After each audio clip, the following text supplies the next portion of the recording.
Hey there, Marina Ormes here with your Astro vibe for Tuesday, February 7th. As I mentioned yesterday, the moon has now gone into Virgo. So we are focusing on the qualities of Virgo, which have to do with connecting with the earth, attending to details, seeing where we can improve on things, and having that humility to see what we can work on to make better. Also, all this week, we have what's called a gibbous moon.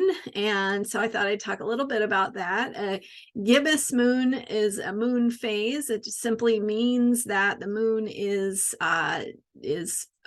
be fuller than half, more than half full, but not a full moon, right? When the moon is full, we call it a full moon.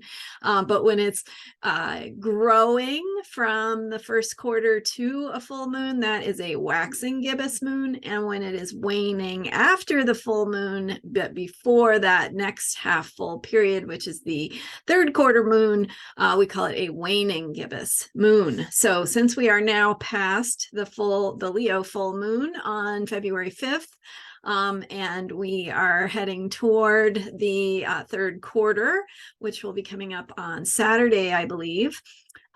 We have right now all week a waning gibbous moon, and so that period that we have, this 1 week time period where we're between the full moon and the next half moon, which is the third quarter, we are waning. We have the energy of integration. So remember, the full moon reveals, the full moon illuminates and reflects something back to you.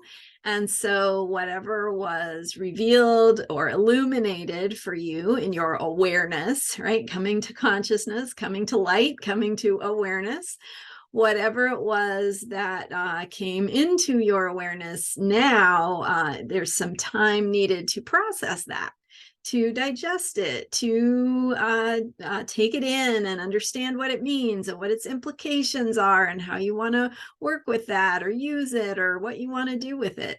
Maybe how you want to make changes or adjust based on what you have noticed, what you have discovered, or what has come to light.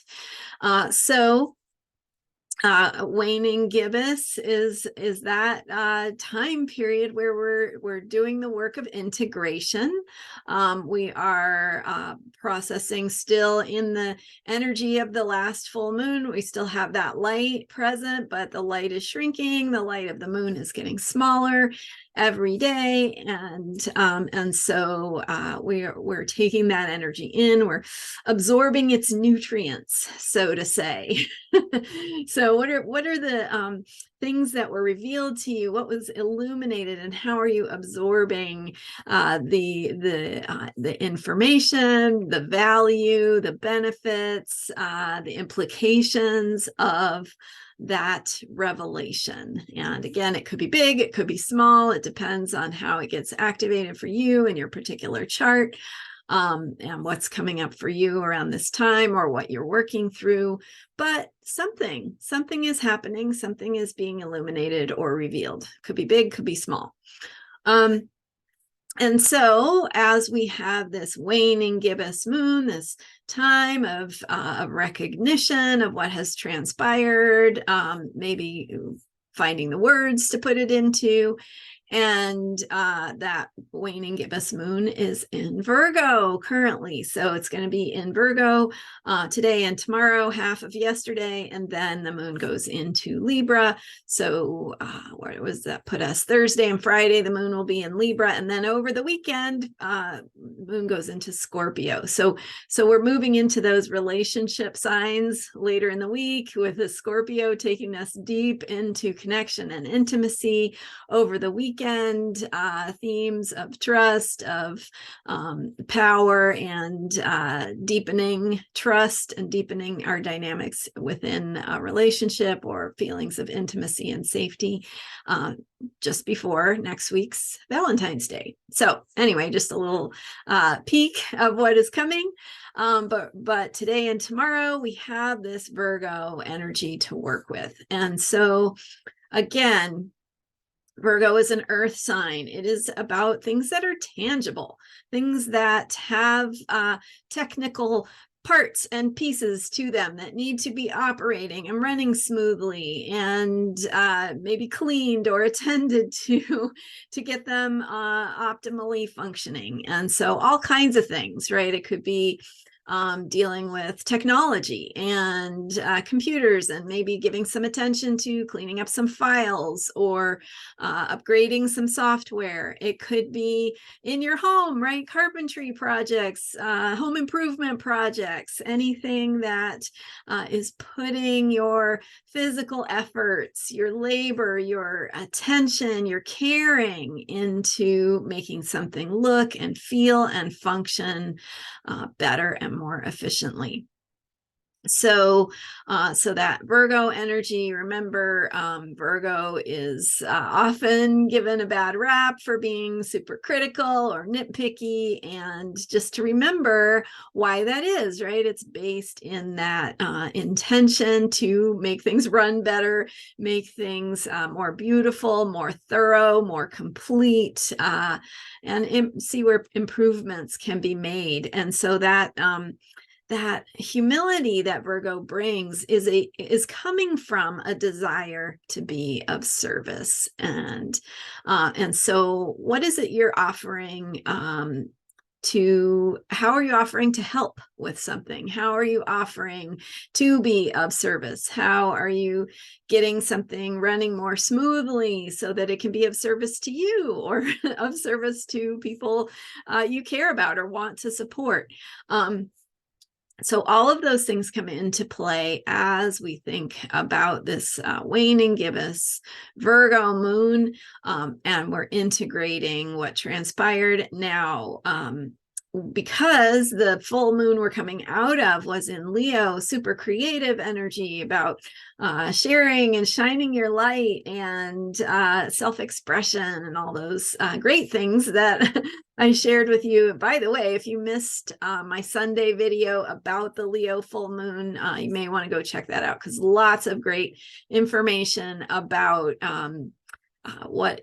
so one of the major energy alignments of this week, and kind of this month. So I know we're not very far into February just yet, but anyway, kind of a significant moment, that Leo full moon, because of the planetary alignments and the T-square with the planet Uranus, pushing some evolutionary changes and opening some doors to some places where we can step into a new truth, a new possibility, new creative insights. So anyway, we're coming out of that Leo full moon that was about creativity and self-expression, and not thinking a whole lot about details. And the beautiful thing of the zodiac is that we have this nice cycle, and the moon goes into Virgo after it's in Leo, saying, okay, that was great. You got some enthusiasm, some creative ideas, some excitement or insight into how you might express some of your own skills and gifts and truth. But we're now going to think about what that really means and what does it look like to implement that, and what are some of the details that need to be attended to, and some of the hard work that is going to be taking place behind the scenes as we put effort into making things the best they can be. So Virgo, remember, is a sign that is based in humility, being humble to the process, being humble to that greater thing that you want to create and its potential and the way that it can shine in all of its brilliance. So think of Virgo as the effort that goes on behind the scenes to create that magnificence that you maybe envisioned with the full moon in Leo. Cool. All right. Well, thank you so much for being here. We got tomorrow another Virgo moon day. So I'll be here with you to talk about what that will look like and also what the rest of the week will look like going from Virgo into Libra. And later this week, we have a Mercury conjunction to Pluto. So we're going a little deeper into some themes of truth and honesty in communication. So I'll be back to share more about that with you as the week goes on. All right, bye for now. See you next time.